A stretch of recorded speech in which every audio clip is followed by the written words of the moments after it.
Tafuta kitovu, mother-in-law ndio huyo. Weka ngumi. The female fist ndio hiyo. Juu ya kitovu. Weka fist yako ikiangalia hivyo, alafu you support with the other hand outside and then you thrust. Like that. Hivyo That is called Heimlich maneuver. That is called Heimlich maneuver. So it has been proven to work. Because hii ya kupiga kwa mgongo, our systems huwa zina narrow as zinaenda kwa tumbo. And that's why you have to chew food to make them into chimes. Kimeza ugali kama hujatafuna unanyongwa. So kama ilikuwa imekunyongea huko ndani alafu upigapige, ikiteremka itaenda kublock kabisa. So ni kumaanisha huyo mtu atakufa kama unajaribu kumsaidia. But the thing is you have to remove it now.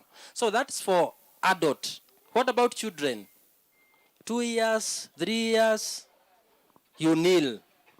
You kneel to their level and then you do the same. So you kneel kwa mguu moja and then it's called Heimlich maneuver. What about expectant?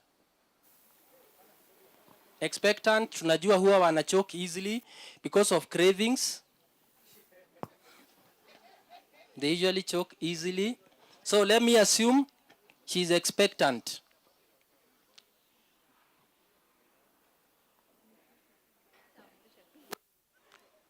So I am assuming that she's expectant. So do you do the same? Heimlich maneuver? What do you think? Why? The baby is not choking. It's the mother who is choking. And mind you, should you do Heimlich maneuver, be ready. Because you will activate the labor pains. High likelihood. After hiyo, mtaanza kutafuta kwa kwenda kumzalisha. Na tutaki tufikie hapo. So the mother is the one who is choking. The baby is not choking. So what do you do? Nani ako na idea? Unagonga mgongo. They are usually very fragile. Huwa hatataki kuwagonga. Ukimgonga, haujui what might happen. They are weak. So we are saying, usiwa hit the back. So we do something called chest thrust. This is how we do it. Unainua mikono. Hapa tulisema kwa katikati ya matiti So nilisema hizi mambo hazina aibu. Inaweza pata sio bibi yako ama mother-in-law. Mother-in-law. So tunafinya hapa katikati ya kifua ama katikati ya matiti zenyewe hivi. Yes. Hauna option, it's life saving skill. So hapa ndio unahesabu between kusave life na kumlose. And that's why nilisema for mother-in-law hakuna aibu. Hakuna aibu and they are very fragile for that case Yes. Daktari. Yes. Ngwana unasema nataka industrial attachment. That's why we are saying tuko na first aid class ya 3 days ama hata ukitaka ya 1 day you just call us. Tunakuja saa hizi. Unless mtu achoke cha ukweli. So for expectant usienda kufinya tumbo. Kifinya tumbo you will harm them. Let me use the word harm. So you basically use chest thrust. Hapa kwa because so the only thing that will help ni kuitoa. So unaweka pressure kwa tumbo irudi. So hata tapika hata ukijaribu. And by the way, usually have something called gag reflex. They already have the gag reflex wakati amenyongwa, so they are trying like to vomit but they cannot. That's why unaona kuna zingine mtu akipata the gag reflex anatapika automatically. But for this one kama imekoma. Yes.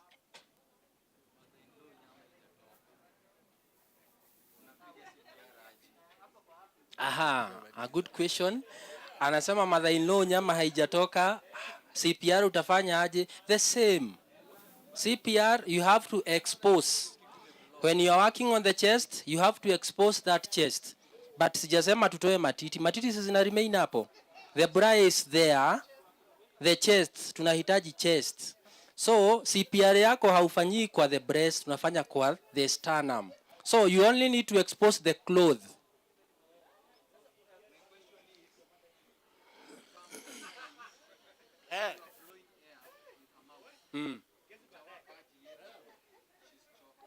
Aha, that's a good concern, eh? Anauliza a very good question, eh? Utablow hewa aje na amechoke. Remember, when you are unconscious, eh, every muscle in your body tends to relax. So ikirelax, the moment you are doing the CPR, it's advisable that before you blow on that casualty's mouth, check.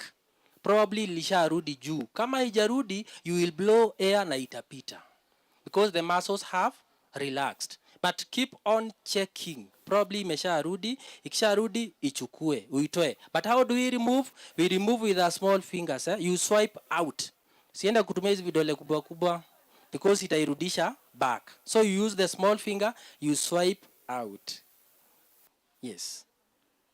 Swali lingine nimeona nyuma.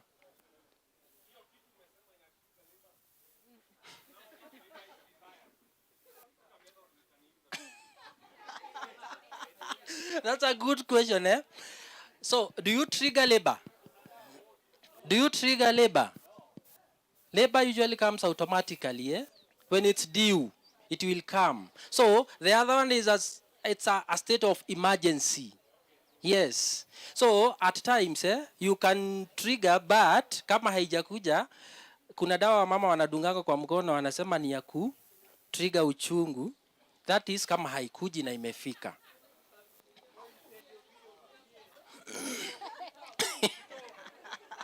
That's an emergency. That's for emergency cases. Eh? When someone is choking, and remember, if you don't do it, they'll die, both of them.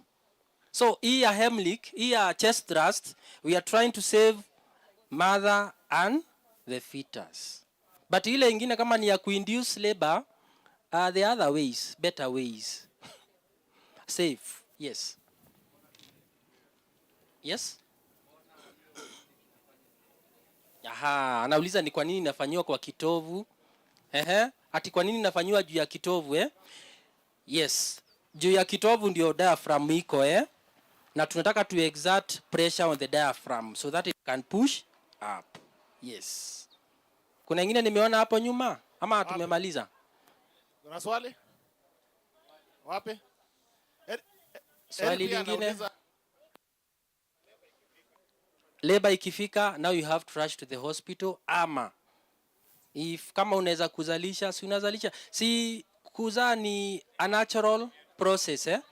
Huwezi stop.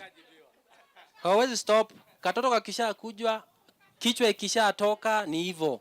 By the way, you don't have to rush. Just give it time. Katatoka tu kenyewe kiplan na kistyle. So should it happen, eh? I know there are times when probably you get confused. Alichoka ukakuja ukafinya tumbo na ukainduce labor. Na ameanza kusema anasikia pain, eh? Again, hawezi zaa immediately. We have the process of labor. We have the centimeters zinashuka from 0 to 10. So haiwezi happen mara moja. But should you induce labor, kindly get to the hospital for the sake of the fetus. Yes. Nani mwingine ako na maoni? Kwa swali. Kuna maoni? Actually, just out of curiosity, is it at the last stages of pregnancy, ama also the first stages of pregnancy? Even the first, as long as kamimba kanaonekana, there is pregnancy. And please, as long as kamimba kako unakaona, because hata ukimuuliza are you pregnant, anaweza kosa kukujibu. As long as unaiona, there is pregnancy. Now, just and ladies, excuse me, ladies. My next question, please use this as a disclaimer. There are some ladies who might not be sure if they're pregnant or not. First stages, now please, and I asked disclaimer. And nimuuliza kwa roho mzuri. So should you take the risk or you just go with the chest? As long as you can't see it, yes. As long as it's not visible, it's not there. Thanks. Yes. But kama inaonekana, because hata ukimuuliza are you pregnant, hata kujibu. And by the way, hata hiyo time ya kuuliza are you pregnant haikuangi. Usually haikui. So the thing is, wewe the first aider kama unaweza kuiona, that's now when you take the. But kama hauioni, unahesabu tu hana. Because again, huwezi enda ukiuliza kila mtu ati sababu ni demu na amecheka, by the way are you pregnant, alafu unakuja kutumia Heimlich. No, we just assume. If you can see it, it's there. If you can't see it, assume it's not there. Yes. Sasa question, nani mwingine ako na swali? Iko swali hapa. Swali wapi? Because we explain 2 years and above. Good. I'm headed to that. Where our baby? Where's our baby? So, they usually choke easily again, and especially weaning, period. They want to eat, and probably whoever is feeding them, hayuko attentive sana. And especially our house managers, tenda kumfeed, kumpa chakula ni kumpa chakula, so hata mind. So how do you tell they are choking? How do you tell a baby is choking? Because I know akichoke huwa tunamwekelea hapa na unapiga mgongo ama unampulizia kwa uso. Yenye sijui huwa inafanya kazi aje. How do you tell a baby is choking? How do you tell a baby is choking? Yes? Macho? Yes. Huwa wana roll macho. What about, yes? They try to gasp. They are trying to breathe. They are struggling to breathe.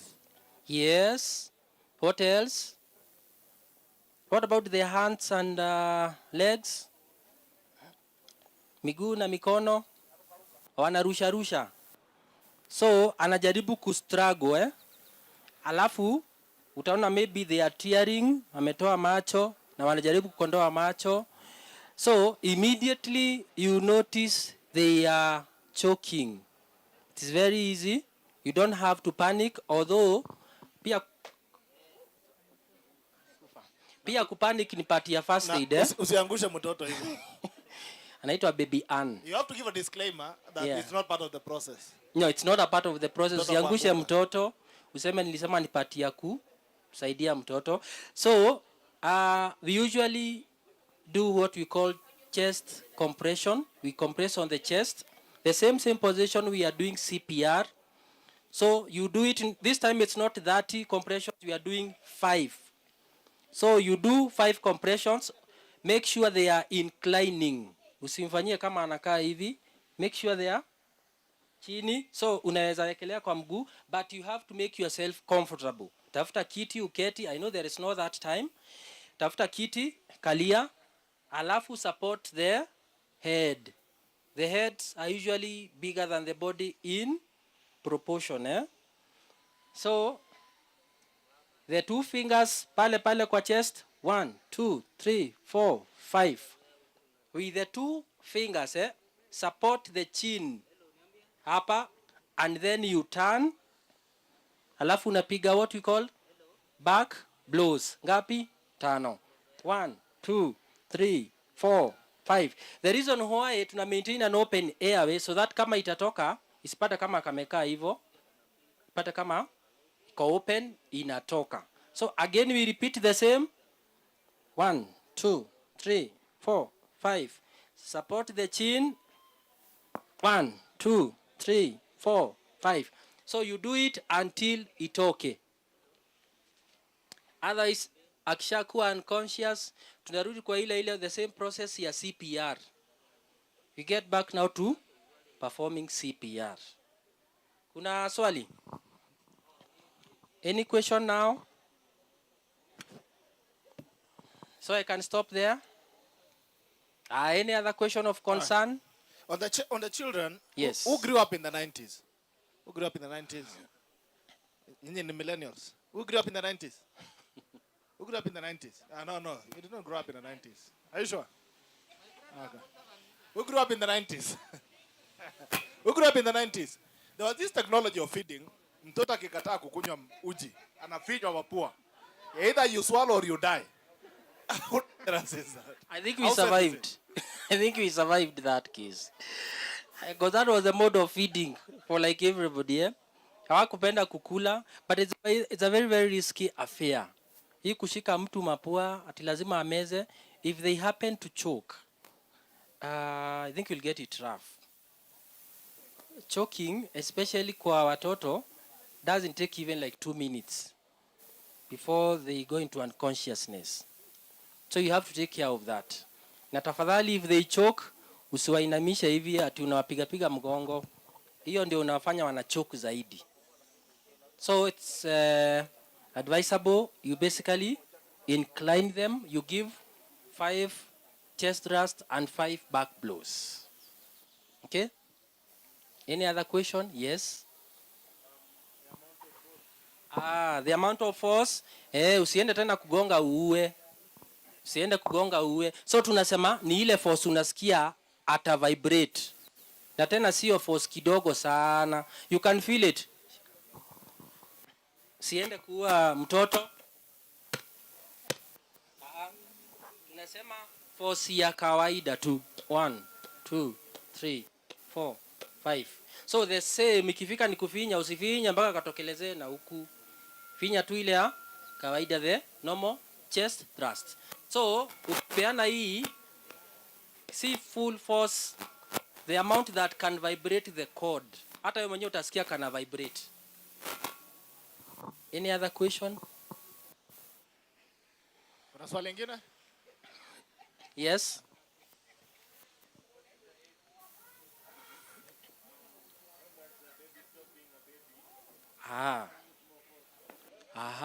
So who is a baby?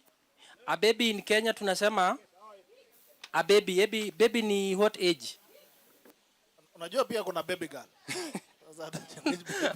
Pia kuna baby girl, eh? So tukimaanisha hii ya force ya hii ni ile yenye unaweza wekelea kwa mkono. Unajua si watoto wote utaweza kuwekelea. Kuna wengine wakubwa, so venye wanaendelea kukua wakubwa, if they can stand on their own like the 2 to 3 years, huwezi mshikilia hivi, eh? So tumesema kama ni 2 to 3 years, you have to change now to Heimlich maneuver. You only need to kneel. You get to the level, eh?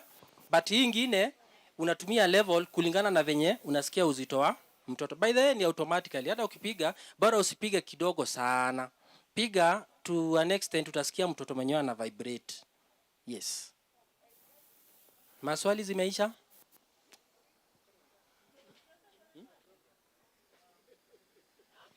Pia nakumbushwa pia mtu mwenye ako na kitambi, eh? Tuko wengi. Mtu mwenye ako na kitambi na maybe hawezi fanya Heimlich ifikie, mikono zako zifikie, zishikane. So you equally do the same ile expectant. Unafanya pia ile expectant ya chest thrust. Tuko pamoja? Yes. So ya wale watu wenye ni obese na expectant, management yao ni the same.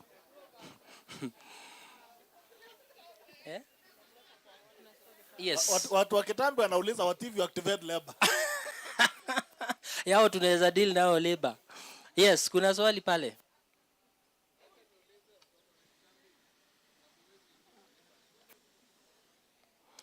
Nimesema the reason as to why tunafanya chest ni sababu ya circumference hautafikia maybe pale kwa kitovu. Kama unaweza fikia, you are good to go. Hata pata labor pains.